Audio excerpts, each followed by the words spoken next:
welcome to the first Saltier Politics of 2022. Julie, how you doing? All Uh, right. Getting ready for World War III. How are you doing? I'm okay. New job at CNN Plus is a go. It's been busy, it's been a lot, but the news has been absolutely crazy and certainly keeping me nonstop. Have you guys launched? Not yet. Not for like another month. Um, but we also, before we get into World War III, I'd like to talk about your amazing news about your puppy because, Yes, my little puppy. He's so cute. We adopted a little puppy called Hagrid, who came with that name. We decided to keep it because my son really wanted to keep it because, as you know, Hagrid is a character from Harry Potter, which I had completely forgotten about. But he loved the name, and he doesn't look anything like a Hagrid. He's not fat and he's not huge. He's kind of a skinny little puppy.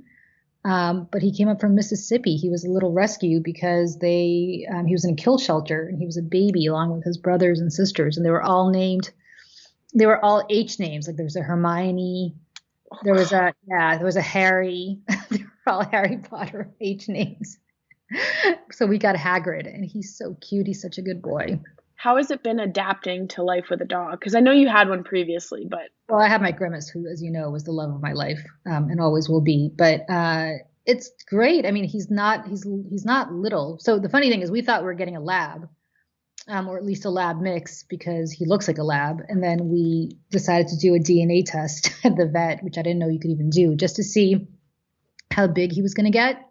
mhm. And the DNA test came back, and there's not one iota of lab in him. It's so bizarre. He's like part Schnauzer, part Staffordshire Terrier, part Beagle, part Yorkie, which was bizarre, part a bunch of other things. And when you combine them all into one, he looks like a lab, but he's not a lab, which is so very, very interesting to me, at least. But he is also kind of a little slutty. He just stands on street corners and waits for people to come up to him and tell him how cute he is and give him treats. Like he literally just stands there waiting for like the next person to come up So what and you're pet. saying is he's a millennial woman. He's, I don't know about women. He's a millennial. I, of course, would never criticize millennials, but No. he certainly has those characteristics. Yes. Okay, indeed. Okay, well let's start with that really good news because I mean, honestly, Julie, I just wanted to hear what your opinions are. We're going into day 7 of the invasion of Ukraine. It's pretty grim, but I mean, what are your reactions? How is this? Do you see an end in sight, really? I don't think there's an end in sight, because for a number of reasons. One is I don't think Putin's going to take his marbles and go home, um, voluntarily, in the sense that he's not going to just say, well, we've had this incredible loss of life, and an occupation of Ukraine would take 20, 30, 40, 50 years if we even bend them to our will, which probably will never happen. So why don't we just pack it up and go home? He's not going to do that. He's just not. And what that portends for Ukraine is obviously awful bloodshed and death, not just for Ukraine, but also for Russian soldiers who I think truly believed they were going to be greeted as liberators by their fellow Slavic brethren. And then they get across the border and see this incredibly brave and amazing resistance by just regular people against their occupation. And they're like, this isn't what we signed up for. What are we doing here? The Ukrainian economy is shot, the Russian economy is shot, and there's no end in sight. And I hate to say this, and I know it sounds depressing, but there will be no end in sight as long as Putin's in power. And the only people that can get Putin out of power, if they even can, are these oligarchs who he has been enriching, who've been enriching him in turn for the last 30, 20 years. And unless they all get together and realize that he is bad for business, or as my grad school professor used to call it when talking about the Russian economy business, which is different than business. It's kind of an oligarch under the table way of doing business. But if they realize that, and if they're able to coalesce and get rid of him, that's the only way to make this go away. Otherwise, one man is going to take down not just, Eastern Europe, but I think it's going to spill over, obviously, into other parts of Eastern Europe and certainly other parts of Europe, if not further. What would you say about the figure of Zelensky? Are you surprised that he's just getting right on the front lines, right in with people? Because, I mean, I would say he is commanding and chiefing here. Yeah, I mean, he's incredible. And I think what's fascinating is, let's not forget, this is the same guy who came into office a few years ago during the Trump administration and begged the United States for military aid. He knew this was coming. Any Russian observers knew this was coming, and I can get into why in a second. But and in return, he was basically told that unless, in that quote unquote perfect phone call, that unless he dug up dirt on Hunter Biden, he was not going to get anything. If you remember, Congress had to basically override the president and provide the aid to Ukraine that Ukraine was asking for. And for a man who was an actor and a comedian, his whole life, to have that as your first foreign policy experience when you're caught in a vice between what you know is going to be Russian aggression, because it already happened. Don't forget, before Trump came along, disgracefully under Obama, we didn't really do much. In 2014, Putin annexed Crimea and put, as he called, not Russian soldiers, but we all knew were unmarked Russian soldiers, into the Donbass, into the eastern part of Ukraine. So for a man to come into that kind of situation, to be caught in that kind of vice, and then to have to contend with what he's contending now is just unthinkable. I mean, it's a mess that just is almost unimaginable. So I have a lot of respect for him, for nothing more than sticking with his people, for nothing more than galvanizing his people, for nothing more than acting as a figurehead for his people in ways that I think are so critical during World War II. It was so critical, during World War II for Churchill to have done that. I skipped my thought here, but it's so critical now in the midst of war as well. What do you think are some nuances that maybe American observers who don't really understand Russian politics or the mindset that they may be overlooking during this crisis? Well, you have to understand, Russians, and not just Russians, Ukrainians, that part of the world is very used to being under siege. You know, when we think of World War II, we think of it as a kind of a distant thing that happened in Europe and kind of obviously not on our shores except for Hawaii during Pearl Harbor, but there was no prolonged fighting in the United States. And we think of it as a historical event. Whereas Russians, and not just Russians, but I'm sure Ukrainians, and I'm sure certainly the Poles and others, don't think of it as a far off event. When I grew up, so I was born in 1973, which is hard to believe was less than 30 years after the end of World War II, although obviously it seems like it was much longer. But in the large scheme of things, I grew up closer to the end of World War II than we are now to the dissolution of the Soviet Union, which is really amazing. Mm-hmm. And I remember as a kid, the war was everywhere.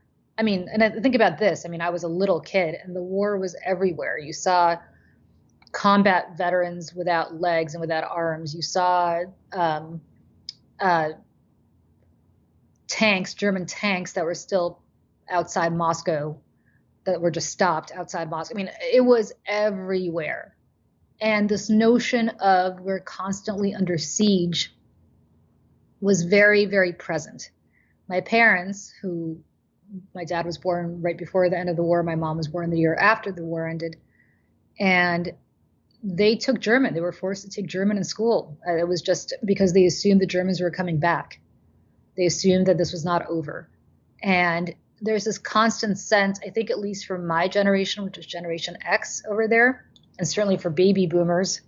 I'm not sure about millennials because I don't know any Russian millennials, but for them, that this is just constant. And for them, Ukraine is, to the people that Putin's been able to convince, this is yet another attack on our way of life, which is so absurd. I mean, it's literally gaslighting. It's like Putin lighting. Gaslighting doesn't begin to describe what's really happening. I mean, it's the Ukrainians who are basically being run over and occupied and everything that Putin is accusing the Ukrainians of doing to Russia, Russia is doing to the He Ukrainians, used but the never word denazifying the region. denazify. I mean, yeah, I mean, denazify, by the way, Zelensky is Jewish. Right. By the way, Putin bombed Babi Yar yesterday. So Babi Yar, I don't know that most people know about what Babi Yar is, but if you're from that part of the world like I am, you certainly know what Babi Yar is. Babi Yar was a ravine in Kiev, which I guess was then on the outskirts of Kiev. And in 1941, when the German troops marched into Ukraine, into Kiev, they told all the Jews of Kiev to report to this ravine that they were going to be transported to work camps or whatever excuse they got them to all report there. And they were told to strip, and they were all shot to death. And he wiped out virtually the entire Jewish population of Kiev, 33,000 people in the span of 2 days. 100,000 people died of Babi Yar by the time the war was over 4 years later. And there is a memorial at Babi Yar now, which the Soviets never put up. Did you say 100,000? 100,000. Yep. It was a ravine. It was literally a ravine on the outskirts of the city. And the Soviets never put up a memorial to Babi Yar because the Soviets had this, first of all, incredibly anti-Semitic, but also these are all Putin's predecessors. These are the people that Putin emulated and thinks, the destruction of the Soviet Union is the saddest thing that ever happened. The worst geopolitical catastrophe of the 20th century was not the Holocaust in his mind. It was the dissolution of the Soviet Union. So think about that mentality to begin with. But the Soviet authorities, of which Putin was one, as a KGB agent, never put up a memorial to the Jews of Babi Yar. They would not do it because they did not want to single out Jews as having suffered any more than anybody else. It was basically like, well, everybody suffered during World War II, so why should we commemorate this horrible slaughter of Kiev's Jews? And I wanted to stress the Ukrainian Jewish population before the war was, I think, the second or third largest in either in the world or in Europe. I forgot where, but it was tremendous. And it was entirely decimated, much like the Polish Jewish population was decimated. I mean, huge cultural a huge cultural history going back centuries and just decimated really within 2 days and certainly within 4 years.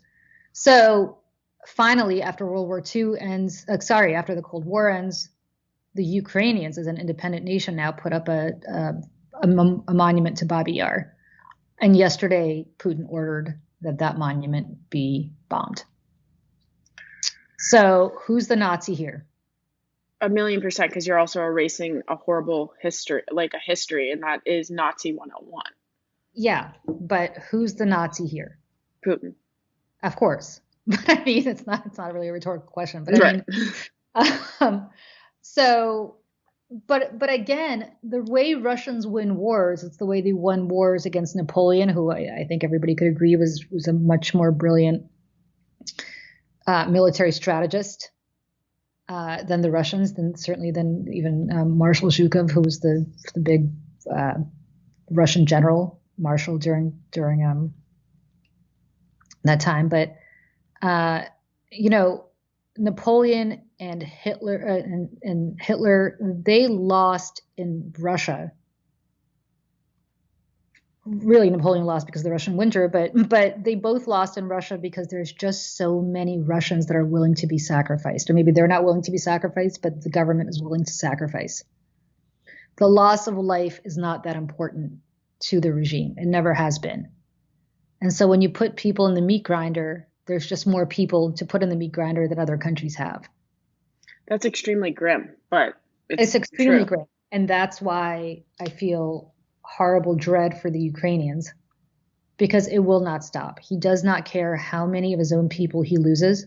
It's just attrition at this point. It's attrition. It's a war of attrition, and Russia just has, is bigger than Ukraine.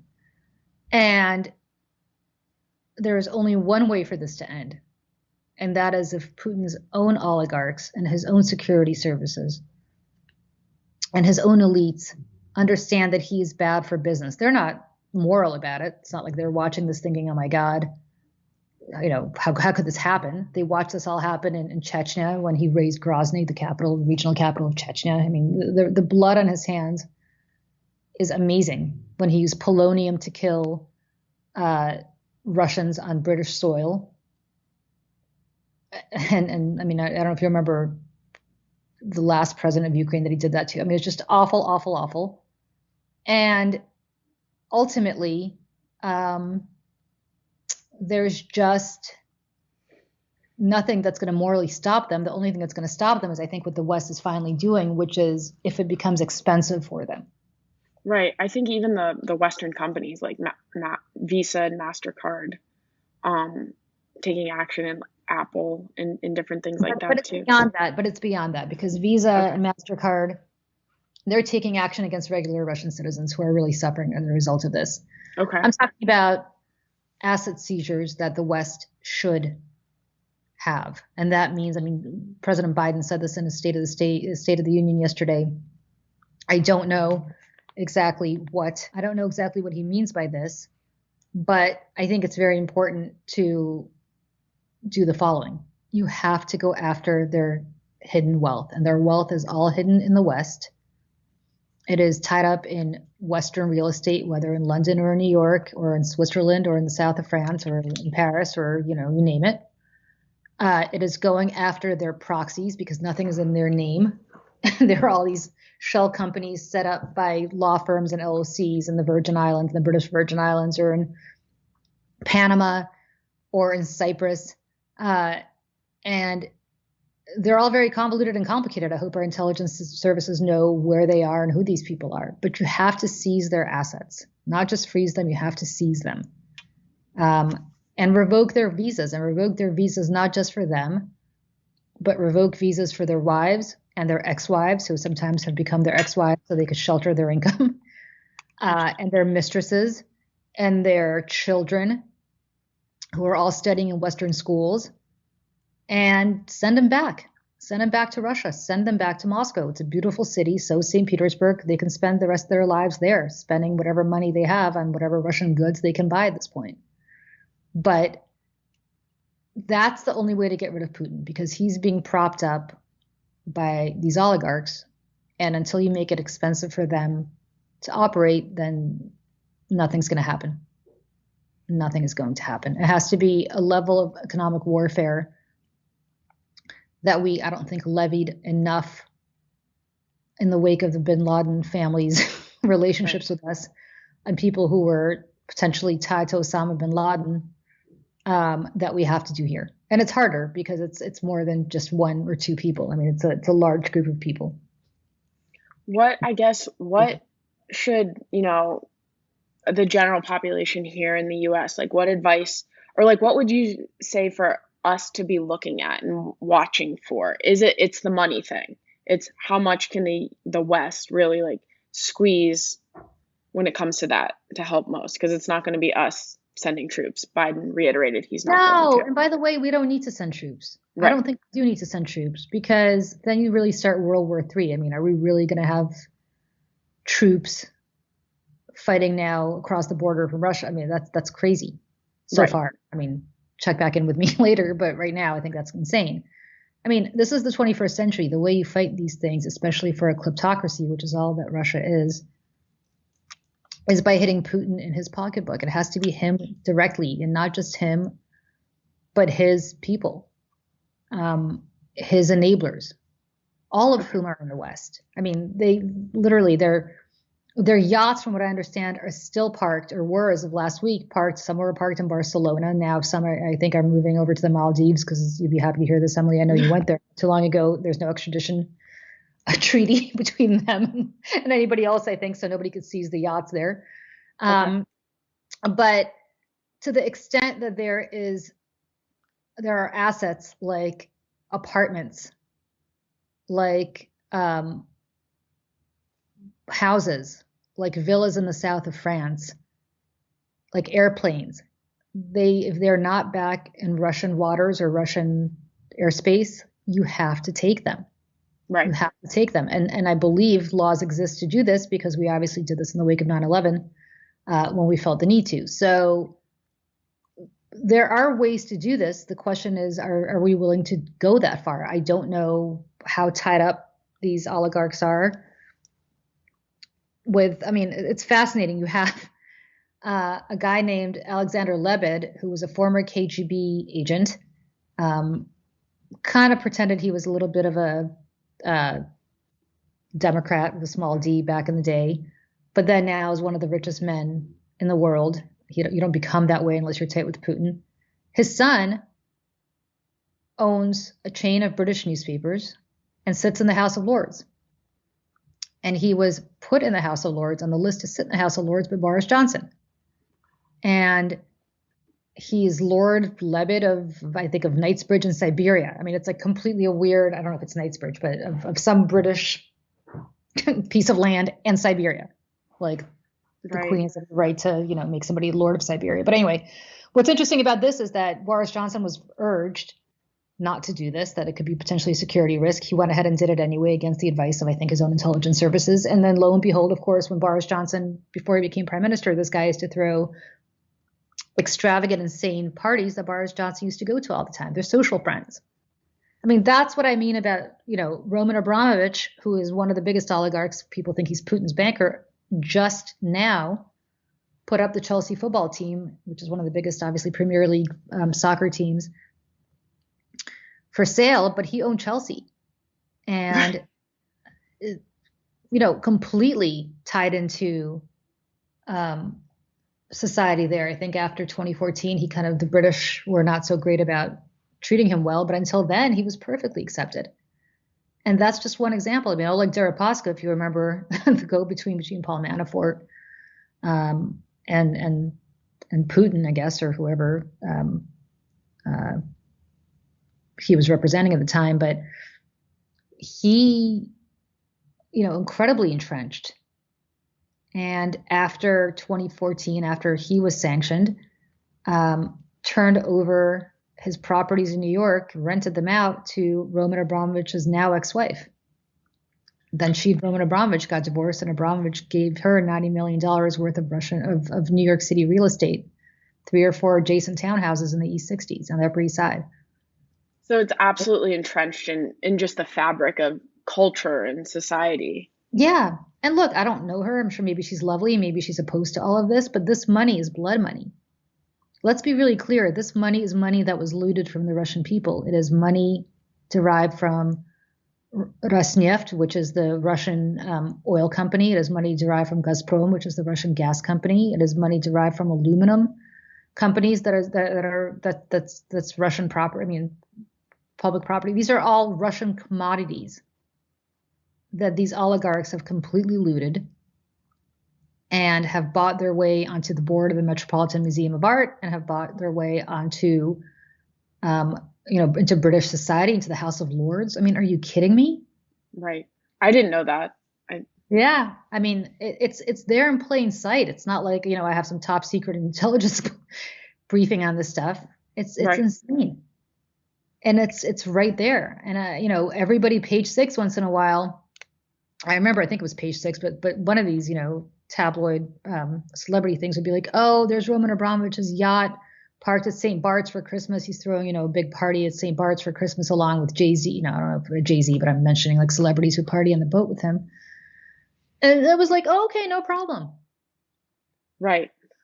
But who do they think is financing or being better yet, financed by all of this blood and all of this loss of life? Right. So you're absolutely right. It is the money that's going to speak, but it's also the people who need to not accept and do more due diligence before letting them onto a board at a high society thing within Western culture. Well, look, whatever, money talks and money will always talk. The part that I think is interesting is how far is our government willing to go? How far are the Swiss willing to go? I mean, the Swiss had basically said, okay, we're going to sanction, I think it's 137, these people on these oligarch lists. But what does that mean, right? Like, are you going to go so far as to be able to, I don't know if they can, according to Swiss law, but are you going to seize their Swiss chalets? They all have ski chalets in Switzerland, in the Swiss Alps. If you're the French, are you going to seize their villas in the south of France? If you're Spain, are you going to seize their yachts that are docked in Barcelona? If you're Britain, are you going to seize their apartments in Belgravia and Mayfair? And if you're the Americans, are you going to seize their apartments on the Upper East Side and the Upper East Side or on West 57th Street? Right. And so on and so forth. I mean, it's consistent. I mean, I hate to say this, and this is not even anti-Donald Trump, but like we know, because Trump has said it, who owns apartments in Trump Tower. A huge cross-section of Russian oligarchs. Are we going to seize that property? I mean, we should. Exactly. It's going to cost Donald Trump some money, but we should. Right. Because that will be the only thing, again, like you said, to get Putin out of power. Yeah. Yeah. I mean, I just saw, as we're talking, that the Alisher Asmatov, who's one of the people sanctioned by the EU, one of the oligarchs, the Germans just seized his boat, his yacht, which is valued at $600 million in Hamburg. It's Okay. a 512-foot. The kind of wealth, though, like you said, is just absolutely could buy a small country and could feed most of every country. Yeah. And I mean, you think about what these Ukrainians are going through on the border, the fact that the men can't come if they're any kind of fighting age. So it's women and children, and they're all trying to flee across the Polish border. And I can say this as a refugee. I've been completely just I mean, as the people I live with, they'll tell you I've been inconsolable. And I'm not really a big crier typically, but I've been inconsolable the last 3 or 4 nights watching these kids, because I've been there. I've been a refugee. Watching these kids with their absolutely terrified mothers with a suitcase, pulling a suitcase, walking across the Polish border. Are you kidding me? Like, this is what's happening in 2022 in Europe? And this is the thing that's going to impact these children for their entire lives. Whether this lasts 7 days or 700 days, this is going to be imprinted on these children and these families forever. Yeah, and I'm, hopefully my mother is not going to listen to this pod, but I have reached out to a few NGOs to see if I could go over to Poland and work with these kids for a little while. I mean, I have my own kid, so I can't go for too long, but understanding the toll. Well, understanding what it's like. I mean, I'll tell you, when we went through this experience, the first place we ended up was, I think I told you this, was in Austria. And I haven't thought about this woman in a long time, but I've been thinking about her consistently, like nonstop over the last few days. So we landed in Vienna, and we didn't, obviously, I looked at my parents and I was like, oh boy, they don't know anything. They just look terrified like I did. And you realize at a very young age that your parents don't know everything, which is something a child should never realize at that kind of a young age. And that's exactly what these kids are now starting to see. They're starting to see their mothers crying and their mothers not in control of the situation. And it is traumatic. And I will never forget that look at my parents' face when that happened. But anyway, there was a woman named, all I remember is her first name. Her name was Gerlinda. I have no idea who she was or how she came into our lives, but she spoke Russian. She was Austrian, but she spoke Russian. And she kind of just, I wouldn't, figuratively took us by the hand and just was like, okay, now you're going to go here.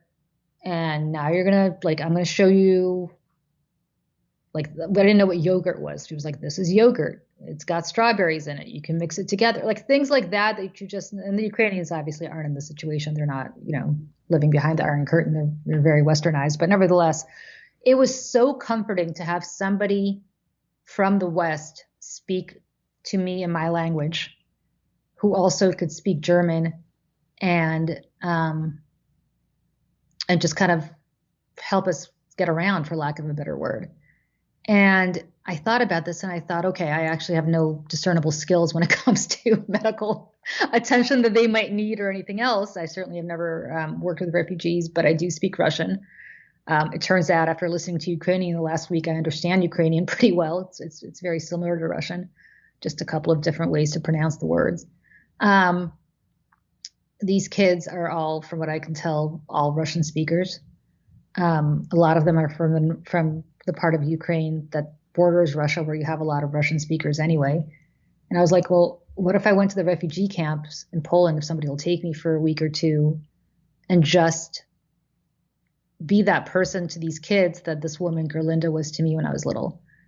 And so if anybody listening has any way of figuring out how I could do that, I've reached out to Doctors Without Borders. I've reached out to every possible organ, as well as to members of Congress who know a little bit about this, who are investigating for me. But I'm hoping, if this doesn't kill my parents, that I can do this in the next couple of weeks, because I just am incredibly, incredibly distraught about what I'm seeing, and it's bringing back a lot of PTSD that I did not even realize I had 40 years later. That's true. So, if anybody who is listening to this will tweet us to help, please. Yeah. If anybody knows anything, or any way for me to get hooked up with any of these organizations, understanding that, again, I have no medical training or any other useful training whatsoever, but I do speak a couple of these languages, and it would be, I think, comforting for these kids to have somebody there who's just focusing on them and helping them acclimate, and just, understanding that they are probably most terrified by the fact that their parents are terrified.